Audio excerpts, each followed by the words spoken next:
Se revelarán mayores detalles.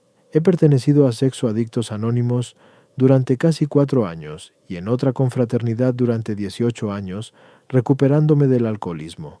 En todos estos años sin beber y sin drogarme, parecía que faltaba algo en mi recuperación. Incrementaba mis esfuerzos para la recuperación, pero no podía deshacerme de esa sensación. Ellos decían, fíngelo hasta que lo hagas, y me sentía un fraude. Ahora sé por qué. Al final de mi segundo matrimonio, y con un milagro de Dios, ahora me siento como si finalmente estoy en paz. Voy a Saa. Aún como una criatura de 4 años estaba interesado en las relaciones sexuales.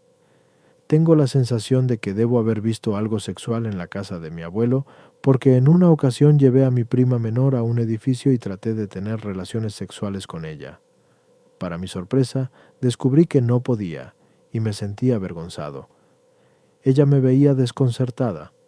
Más tarde me encontraba jugando con los genitales de mi prima y me descubrieron cuando le dijeron a su mamá y mi mamá.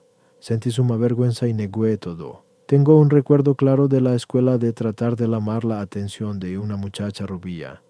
Ella se cansó de mi agresividad, volteó hacia mí y me propinó una cachetada. Me sentí lastimado, asombrado y apenado porque me había avergonzado públicamente. Creo que desde ese día en adelante les temía a las mujeres, aunque todavía anhelaba su atención. Conforme crecí, así también creció mi compulsión por las relaciones sexuales. Mi papá tenía pornografía que mantenía en un cajón en su habitación. Mi hermano menor y yo nos escurríamos a su cuarto y veíamos a todas las fotografías lascivas. Cuando era adolescente era bastante tímido con las muchachas. Tenía fantasías en la noche acerca de salvarlas de automóviles incendiados y ser un héroe. En mis pensamientos durante la noche, yo recibía grandes favores de las muchachas por mi heroísmo, pero durante el día, cuando estaba frente a ellas, era tan tímido que casi no podía decir hola. Durante este tiempo, empecé a obligar a mi hermana menor a que me masturbara, y la obligué a tener relaciones sexuales conmigo. Esto me causó una gran vergüenza y un temor de ser descubierto. Después de la preparatoria, tuve mi primera experiencia con el coito. Quizás duró unos 2 minutos. Yo tuve un orgasmo y me imaginaba que ya había terminado. Ella protestó y me sentí avergonzado. La dejé en su trabajo y me fui. Me sentía menos. Sabía que no había llevado a cabo con éxito las relaciones sexuales y me sentía degradado. Después conocí a una muchacha en la universidad cerca de la escuela vocacional donde yo asistía. Se enamoró de mí y yo me sentía lleno de lujuria por ella. Ella era virgen. Me estaba convirtiendo lentamente en un ebrio y un marihuano para cubrir mis sentimientos negativos acerca de mí mismo. Tomé su virginidad y me sentí obligado a casarme con ella por eso. Tuvimos hijos. Conforme salía a los clubes buscando mujeres, bebía para deshacerme de mis frustraciones. Esto se convirtió en un patrón para mí. En 1983 terminé en un programa para recuperarme de la bebida. Mi matrimonio se desintegró, básicamente por culpa de mi conducta abusiva. Con 5 años de sobriedad conocí y me casé con otra mujer. Ella amaba las relaciones sexuales y hacía todo lo que yo quería. Me encontraba en el paraíso de las relaciones sexuales. Para entonces estaba en el ejército, aún en recuperación por mi alcoholismo y patrocinando a un tipo que definitivamente tenía un problema sexual. Él tenía una aventura amorosa con una mujer casada. Yo sabía que él necesitaba ayuda, así que me ofrecí a ir a un pueblo más grande a unas 60 millas de distancia para asistir a algunas juntas de recuperación sexual y buscar una junta para él. Esto fue alrededor de 1987. Fui a diferentes programas S. Pensé que una yunta le ayudaría a la persona que yo patrocinaba, pero yo no consideraba que mis propios problemas necesitaran resolverse. Conforme pasaron los años dentro de mi segundo y volátil matrimonio, me encontré a mí mismo coqueteando con las amigas de mi esposa. Realmente no engañaba a mi esposa, pensando, estoy libre de drogas y del alcohol, y un hombre en recuperación nunca debe abandonar a su esposa. Más tarde en Saa descubrí que había estado dando vales a las amigas de mi esposa. Sin estar consciente de lo que estaba haciendo, estaba estableciendo contactos sexuales para cuando lo necesitara. En caso de que mi esposa actual me llegara a abandonar, tendría otras fuentes de contactos sexuales disponibles para mí. Mi esposa y yo nos separamos posteriormente. Ella había sido víctima del incesto en el pasado y se sentía avergonzada por los juegos sexuales que yo quería jugar.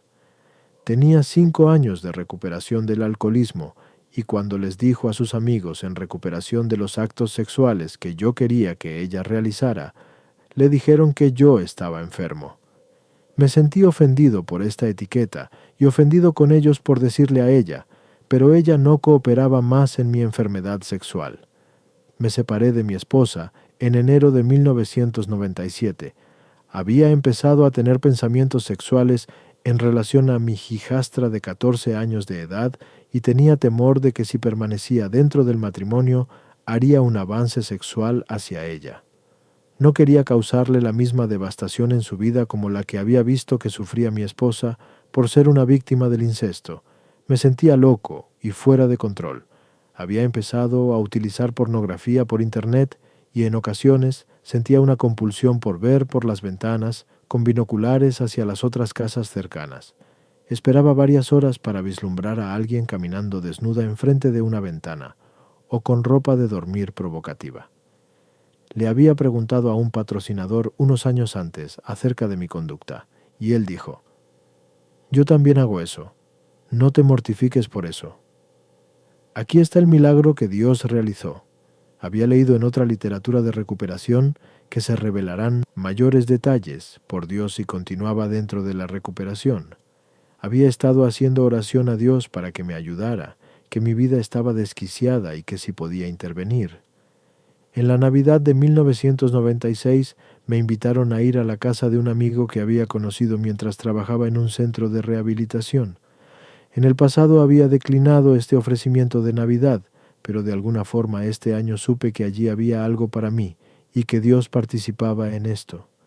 Me senté en la casa de mi amigo, escuchando hablar a las personas, y estaba aburrido. Después me percaté de una mujer que portaba una falda transparente y empecé a mirarla fijamente. Un hombre se sentó a mi lado y empezamos a platicar. Parecía como si lo conociera de toda mi vida.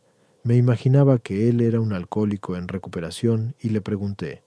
Me dijo que sí y que también estaba asistiendo a juntas S por su adicción sexual. Me dio su número telefónico y el lugar y hora de una junta. Olvidé esto después de la fiesta, pero varias semanas después, en una junta de 12 pasos, un miembro deslizó un folleto sobre la mesa y me dijo que estaba asistiendo a juntas para la adicción sexual y que iba a asistir ese domingo.